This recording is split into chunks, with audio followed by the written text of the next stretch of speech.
From myths to models to madness. Annoying AI talking about interesting things. Let's get started. Welcome back, everybody. Today's deep dive is going to be a fascinating one. We're taking a look at digital fashion innovations. Ooh, very cool. We got a whole bunch of sources to work with, academic articles about the digital fashion industry itself, and then a conference paper focusing on marketing in this space. And we even have a really interesting scholarly article all about virtual influencers and the cultural side of this. It's amazing how much this is all blowing up right now. Yeah, I mean, fashion has always been about pushing boundaries, but this is a whole new level. So let's jump right in. First things first, how do we even define digital fashion? I feel like it's got to be a lot more than just, using computers to design clothes. Oh, yeah, definitely. It's not just about replacing your sketchbook with some fancy software. It's a whole ecosystem, really. Mm-hmm. Think about 3D design programs, of course, but also things like social media marketing and trend forecasting. Algorithms are already designing clothes, and blockchain is being used to increase supply chain transparency. It's really remarkable. Wow, so digital fashion is kind of like the whole behind-the-scenes Team AD the runway show all rolls into one. That's really interesting. One thing that I kept seeing when I was doing research for this was the term sustainable fast fashion. And I'm like, wait, how can you have something that's both trendy and fast-moving, but also good for the environment? It seems kind of counterintuitive. Right. It sounds like an oxymoron at first. But then you learn about on-demand manufacturing and it starts to click. So basically you order a piece of clothing online, and only then do they actually make it using digital designs and automated production. So there aren't tons of clothes just sitting in warehouses going to waste. Exactly. It really could revolutionize the whole fast fashion system. Okay, so you're telling me I can have my cake and eat it too. That's amazing.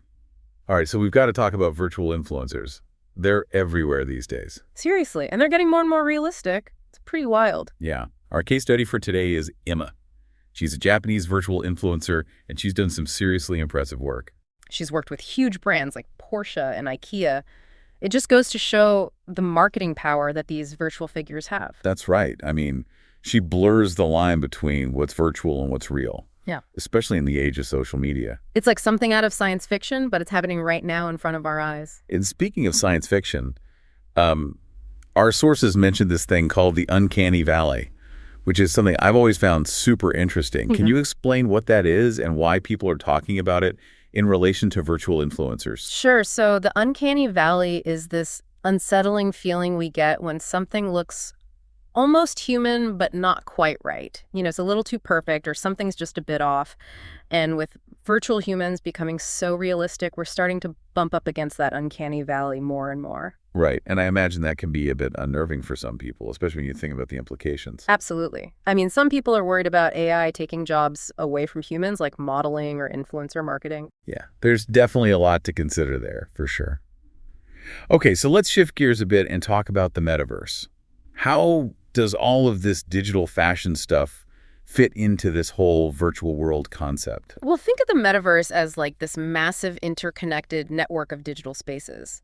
And within these spaces, people can create avatars and express themselves in all sorts of ways through digital fashion. So you could have an avatar that's totally different from how you look in real life. Oh, yeah, absolutely. You could be whoever you want. And the technology is getting really advanced, too. Some platforms are even using 3D body scanning to create super realistic avatars. Wow, that's incredible. So it's like a digital playground for fashion, basically. Exactly. There are no limits to what you can create or wear. But it's not just limited to the virtual world, right? I mean, this whole digital fashion movement is impacting the real world, too, isn't it? Oh, yeah, definitely. For example, we're starting to see these phygital garments, which are basically physical clothes with cool embedded electronics. So it's like the lines between physical and digital fashion are becoming more and more blurred. Exactly. And the market for this stuff is expected to explode in the next few years. Like, we're talking billions of dollars. Wow, that's pretty huge. Okay, so we've talked about the technology and the impact, but let's get into the cultural side of things. This scholarly article we read introduced this really intriguing concept called semiotic immateriality. Can you help us understand what that means exactly? It sounds complicated, but it's actually pretty straightforward.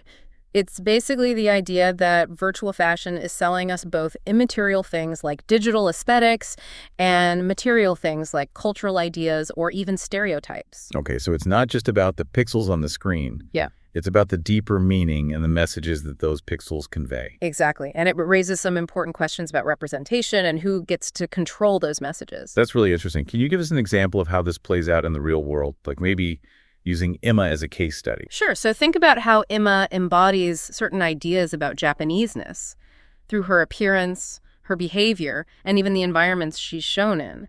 This makes us wonder if virtual influencers, even unintentionally, might be spreading cultural stereotypes. That's a really good point. It's like they're not just selling clothes. They're selling a whole cultural image. And that image might not always be accurate or representative of the actual culture. And our article took it a step further by talking about this concept of digital Orientalism. Right, and this links back to the long history of Western media romanticizing and exoticizing Eastern cultures. In Emma's case, some Western media portray her as this hyper-modern, almost futuristic symbol of Japanese culture. But that's not necessarily how all Japanese people see themselves, right? Exactly. It's a reminder that we need to be critical of the media we consume and think about who's creating it and what their agenda might be. Yeah, it's important to be aware of those power dynamics, especially when it comes to representation. So this whole discussion about cultural representation really makes you wonder who gets to define a culture in the digital space. Where things are so fluid and constantly changing, it's a really complex issue. It definitely is. And it's something we need to be thinking about more and more as the metaverse and virtual worlds become more mainstream. All right, so let's talk about how these platforms are actually attracting shoppers. I mean, what are they doing to make the experience so appealing? Well, one thing that's really interesting is their focus on interactivity, personalization, and sociability. They're really trying to create these immersive shopping experiences. So it's not just about buying clothes. It's about the whole experience of discovery and self-expression. Exactly. And they're using all sorts of innovative features to achieve that. That's fascinating. Yeah. All right, well, let's dive into those specific features and how they impact shopper behavior. It's about making it feel like more than just clicking add to cart, you know? Totally. Okay, so let's break it down. You mentioned interactivity.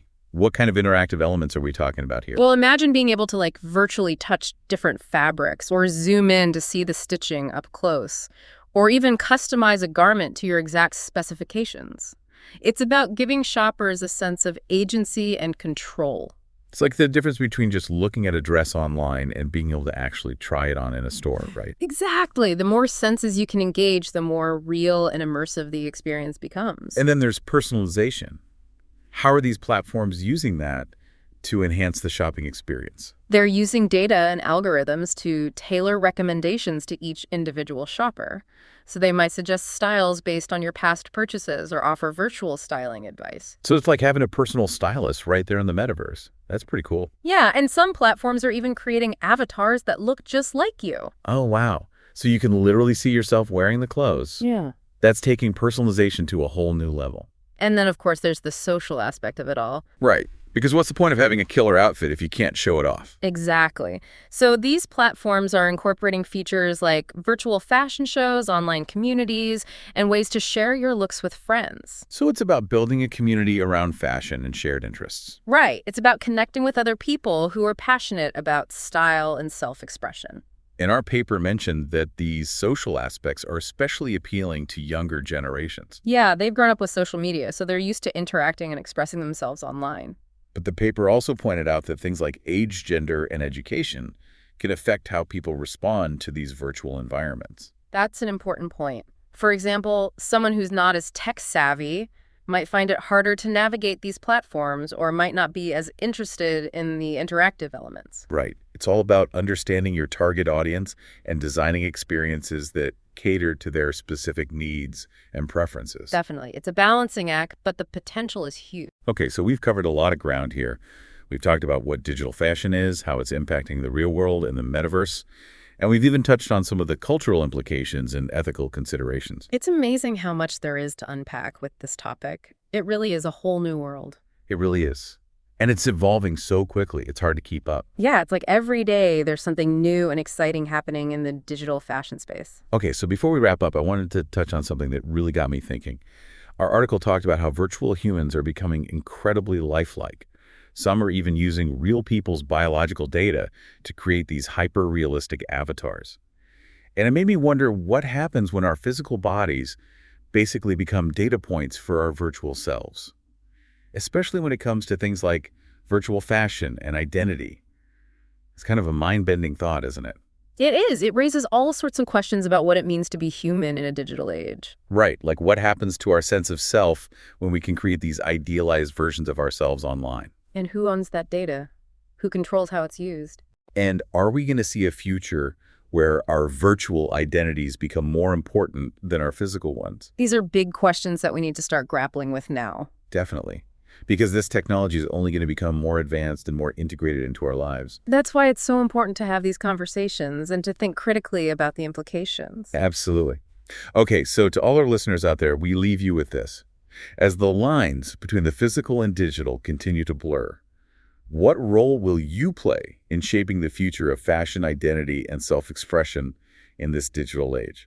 Yeah, it's almost like we'll have these digital twins living separate lives in the metaverse. It's a wild concept for sure. Yeah.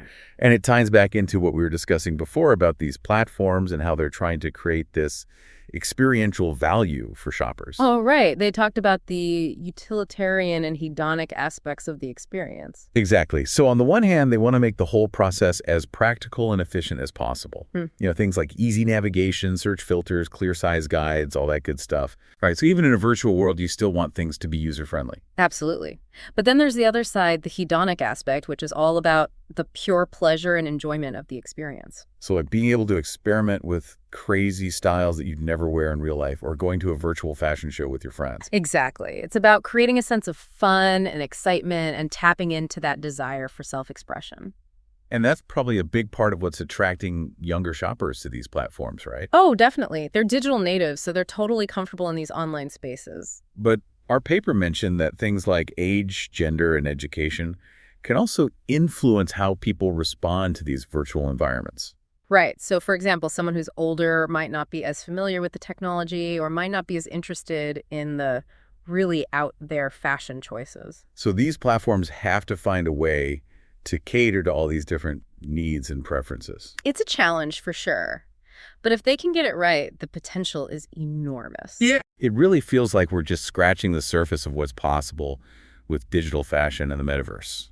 It's pretty exciting stuff. It is. And it's important to remember that this technology is still in its early stages. There's so much more to come. Well, on that note, I think it's time to wrap up this deep dive. It's been a fascinating conversation. It really has. We've learned so much about the world of digital fashion, from the tech behind it to the cultural implications and the potential impact on the future of the industry. And we've only just begun to explore the possibilities. Exactly.